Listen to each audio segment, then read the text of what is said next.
there, my name is Irene, and in this video I would like to discuss the SketchUp modeling methods of fast and dirty and slow and clean. So let's get to it.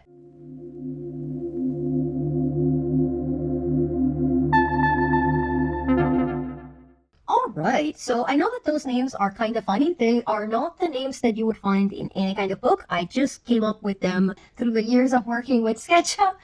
So they're not official or anything, but they kind of help me figure out what is it that I want to do. So we have fast and dirty modeling versus slow and clean. What does that mean? Well, the idea here is that fast and dirty modeling is going to be modeling where we use no group and components whatsoever to isolate geometry. So the entire thing that you're modeling is going to be a single entity of raw geometries. This is very fast because the more geometry that is, the more elements you can use to add additional level of detail. But it is going to be dirty because, again, if all of this geometry is raw, it is all fused together. Slow and clean is a method in which, instead of having a single entity of raw geometry, what we're going to do is make use of groups and components to basically break the geometry down into more manageable pieces. So let's see a good example. So let's say that client came to me and they told me that they would like me to design a custom bookshelf for them. Now, they want this bookshelf to be 3 feet long. They want it to be 1 foot deep. They want it to be 5 feet tall. And they wanted to have 4 shelves in it, okay?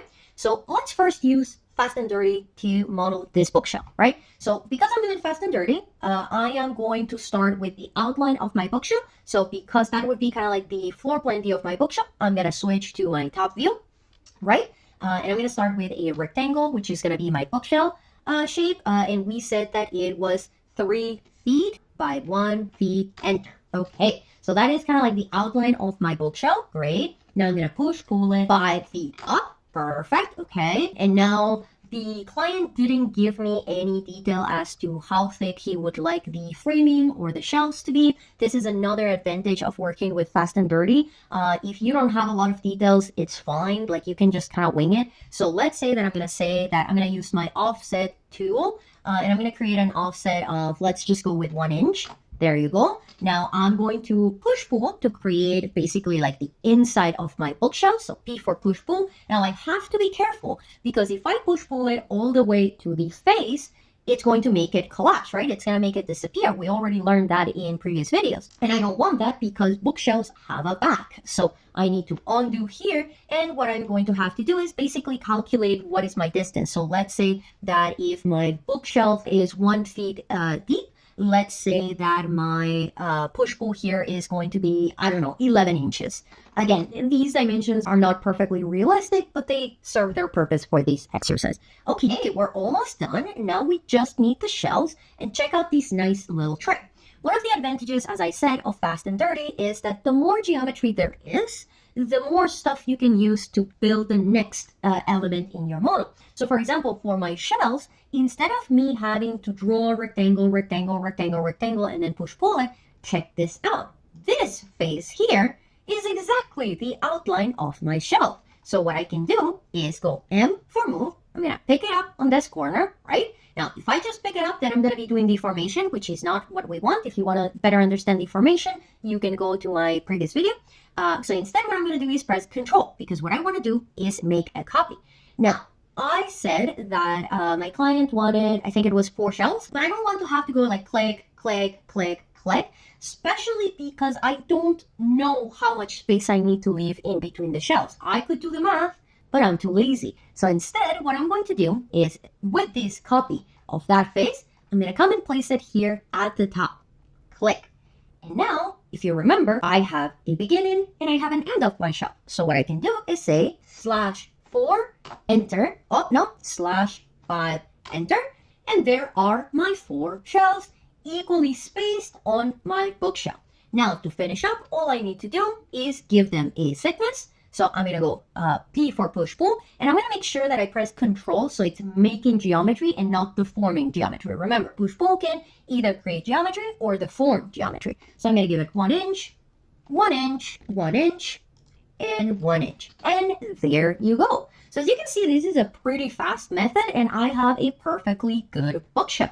So, okay, so if this method is so great, then why don't we just make all geometry like this? This is where we need to stop and think about the consequences long term. Because here's the thing, and I think I've talked about that several times in other videos, your life as a designer is never going to be, I made this model, I presented that to my client or my boss, and then they were like, this is fantastic, man, perfect, you don't have to do anything else, here's your money, thank you very much. No, there's going to be 1,000 change requests. They're going to be, can you make it shorter? Can you make it longer? Can you add more shells? Can you take out shells? Can you do this? Can you do that? Can you try this? Can you try that? There's always going to be change. So because of this, when we are modeling as designers, you have to build your model for the future. You have to build your model in such a way that when changes are requested, they are easy to implement. So let's do a little exercise. Let's say that I presented this to my client and obviously they have feedback. So they are like, you know what? I don't want it to be 3 feet. I would like it to be 6 feet long. And because it's now going to be 6 feet long, I would like it to have a support panel in the middle, a vertical support panel.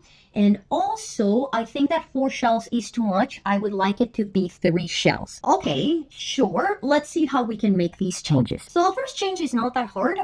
Changing my shelf from 3 feet to 6 feet. Now, remember, anything that is your design, you're not going to be using scaling. So I'm not going to come here and say, well, you're just going to be 6 feet. Because look what has happened to my side panel. My side panel is no longer 1 inch. It is now 2 inches. Instead, what we're going to use is the deformation rules that we learned in our previous video. So if I want to make this bookshelf longer, but I want the side panels to keep the same thickness, what I'm going to do is use my left to right selection box to select all of the right side panel. See? So all of the lines and faces that make that right side panel. And then I'm going to go M for move, pick it up, and look at that. See? The other side panel is staying in place. It's my anchor. And the back and the horizontal shelves are the ones being stretched out. So the other thing to keep in mind is that because we are deforming, I'm not going to type 6 feet. Deforming would add 6 additional feet. For all intents and purposes, Sketchup is only thinking about me moving those entities that I've selected. So what I need to do is basically, subtract whatever length I already had from the desired length. So in that case, 6 minus 3, 3. So I'm going to go 3 more feet. So now it is 6 feet. And unfortunately, this is the end of easy mode because now you're going to see why fast and dirty is dirty. Let's say that we're going to go next with creating that vertical support panel. So I'm going to go R for rectangle. I'm going to find the midpoint on the back of my shelf. I'm going to click. And I'm going to bring it here to the other side. Remember, you can use your arrow keys to force your geometry to be created in a specific axis. In this case, I want it to be red. And I'm going to bring it here, click. Oh no, what's going on here? Well, remember, this goes all the way back to the SketchUp rules. Whenever SketchUp detects a raw group of closed lines, it will flood them with faces. And all of these little rectangles were closed loop once I created this line. So, okay, that's fine. Let's go here and delete. Very tedious, but it's feasible. You can do it.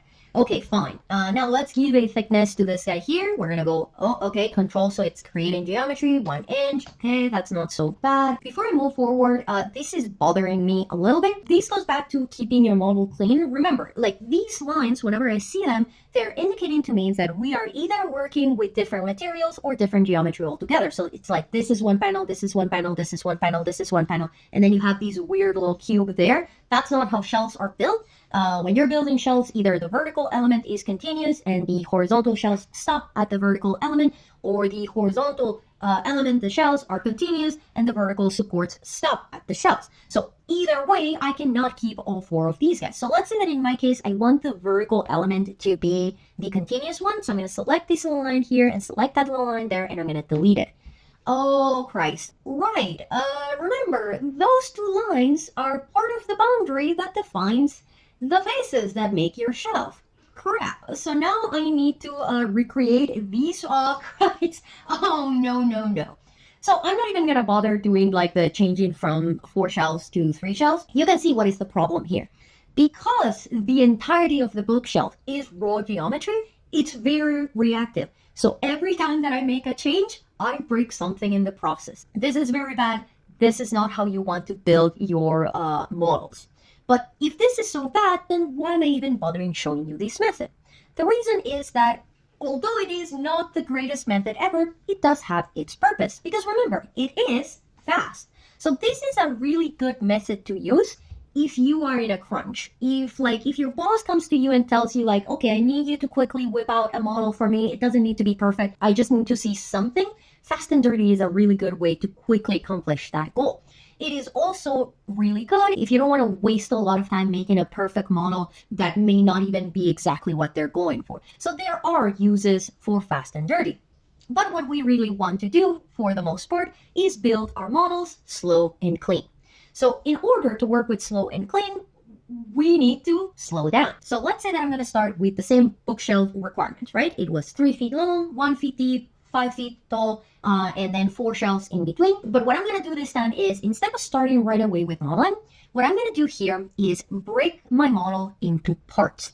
This is very important. Again, the reason that we do this is because if we have multiple groups with simpler geometry within them, changes will be easier to implement. Now, unfortunately, I cannot use the same rules that I used with my building to break down my bookshelf, because in that case, I was using categories. So the category of floor, wall, columns, ceilings. That doesn't really apply here because the bookshelf is all bookshelf. It's all millwork. So the other methods that you can use to figure out how to break down your geometry are the following. Think about materials. So for example, if the shelves would be a different material than the rest of the bookshelf, then that tells me that I need to build the shelves separately.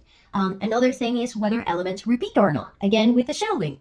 If I know that the shelving is going to be a repeating element, then I will create that as its own component that then just repeats across the bookshelf model. And then parts, as in if this would be a real world object, how many parts would you break it down into? So if you are an avid IKEA user, you will probably know how to break this down.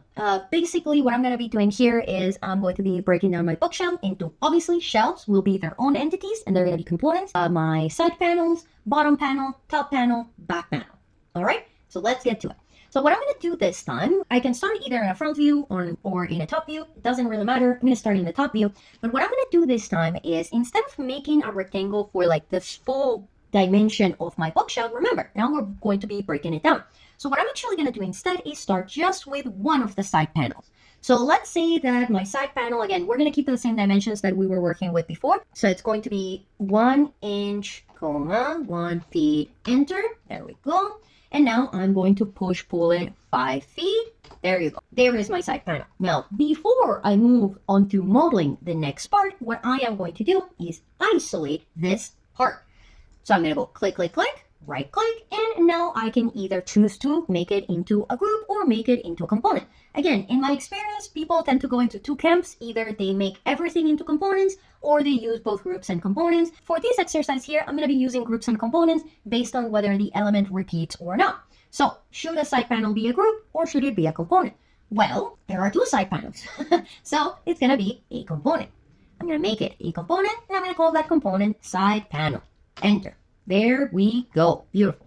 All right. So now, because it is a component, I don't need to model the second side panel. I can just copy it. So I'm going to come here and I'm going to say you're going to be 3 feet away. All right. So now I have my two side panels. Good job. Next up is going to be my base panel. So I'm going to go rectangle and I'm going to make it between the two panels. So this is the other good thing about working with slow and clean. Because we are now working with parts, you actually have to stop and think about joineries. So again, in this bookshelf, do you want to see the base like at the ends, or do you want the side panels to cap that base? You actually have to start thinking about how this thing would be built in real life and how you want those parts to assemble together. So in this case, I want my side panels to be kind of like my finishers. So my base panel is going to be between them, and I'm going to push forward 1 inch. So same thing, I finished now, and before I move forward, I'm going to make it into either a group or component. So click, click, click, right click, and should it be a group or should it be a component? Well, this is an interesting one because whenever I ask this question, I always get both options. Some people think that it should be a group, and some people think that it should be a component. And this is where I want to mention something, which is that all options are fine. Again, we've talked about the SketchUp police before.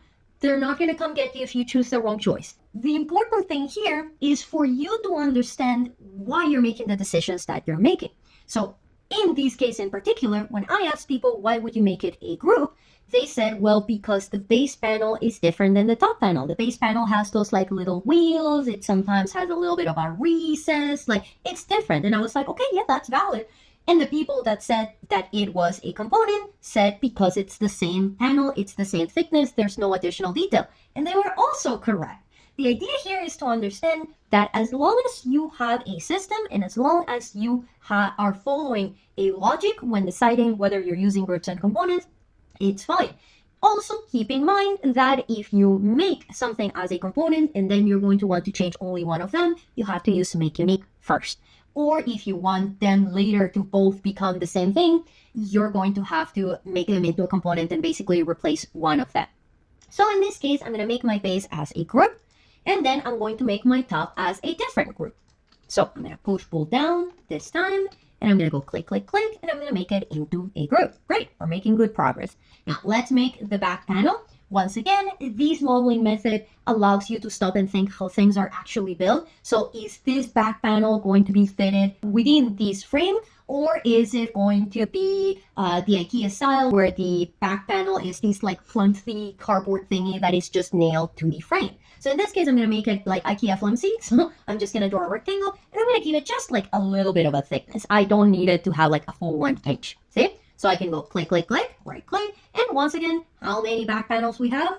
1. So it can be a group. And now to finish off, we're going to do our shelves. Now, my shelves are going to be a rectangle that starts on that end corner there and comes here. And I'm going to push pull them up 1 inch. And then I'm going to click, click, click, right click, make component. And this is going to be shelf. Now, to place my shelves, what I'm going to do, you can see that I'm starting here at the bottom, and that is just because it was easier to model that way. But what I'm actually going to do is take my shelf, and I'm actually going to bring it down. Like, I'm going to make it overlap with my base panel, and you're going to see why in a second. So I'm going to put it there. I'm going to pick it up, Control to make a copy, and I'm going to put it exactly where my top panel is.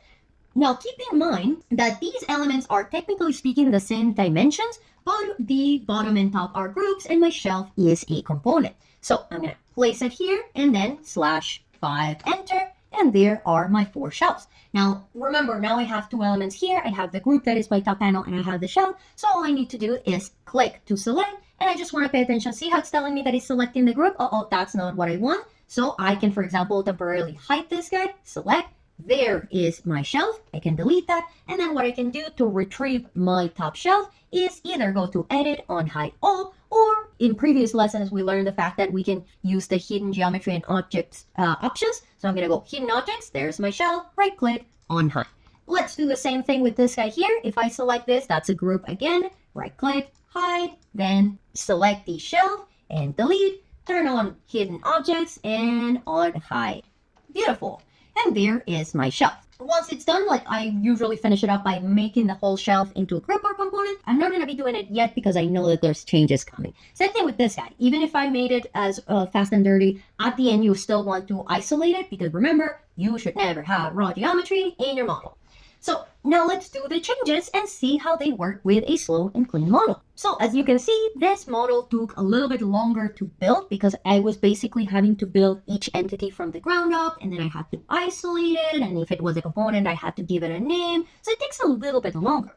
But we are going to see the benefit of this method when it comes to applying changes. So we're going to go with the same changes as before. We said that we wanted to go, instead of 3 feet, it's going to be 6 feet. It's going to have a vertical support in the middle. And we are going to be changing the number of shelves from 4 to 3. With the fast and dirty, we didn't even get to the shelves. So let's see what happens this time. Well, this time, because it's not raw geometry, I don't have to worry about the selection and deformation and anchor and blah, blah, blah. I can just select my side panel and say, okay, you're going to move 3 feet. There you go. Then I can go to my individual elements. So I'm going to go click, click on my bottom panel, push, pull. I could also use scale. So this is one case where I could use scale just to directly stretch the geometry. But I would recommend that you're careful with this. Right now, we haven't done materials yet, but eventually we will get there. And scaling can affect the way that materials behave. So I would just say, like, you don't necessarily need to go inside the group to stretch it. You can just use scaling in this case. As long as you're not deforming any dimension that you don't want to deform, it's fine, but it might mess up with your materials. So just keep that in mind. So for all intents and purposes here, I'm just going to keep on going inside the group or component and modifying it directly. I'm going to go push-pull there. I'm going to leave these shells here as they are for a second, and you will see why later. So now I'm going to go with my support element. So I'm going to go rectangle, and I'm going to find the middle. So you can see, even if you're working with a rubber component, you're still going to have the inference points that you had before. So midpoint to midpoint. And would you look at that? There is no mess, because each of these elements is either a group or component. There is no raw geometry to then be flooded with a face. So I can just go here and say you're going to be 1 inch, click, click, click, right click. Would it be group or component? Well, we only have one support, so I'm going to make it a group. Another thing that I didn't even bother with in this previous one was that this guy wasn't really centered, because remember, it starts centered, but then you push-pull it to the side. So I'm going to select it here, find midpoint, and then put that on the midpoint. Perfect. And now check it out. Because my shelves are components, I don't need to modify them directly. Like the support here is stopping them. So all I need to do is copy them. And in that case, what I'm going to do, I'm going to delete this guy, this guy, this guy. I'm going to copy this guy to the other side. And I'm going to bring both of them down. I'm going to do the same thing that I did before, right? So I'm going to select it. I'm going to copy, bring it to the top, /4. There are my 3 shelves. And now same as before, I'm going to delete shelf. I'm going to delete shelf. I'm going to delete shelf and delete shelf. And there you go.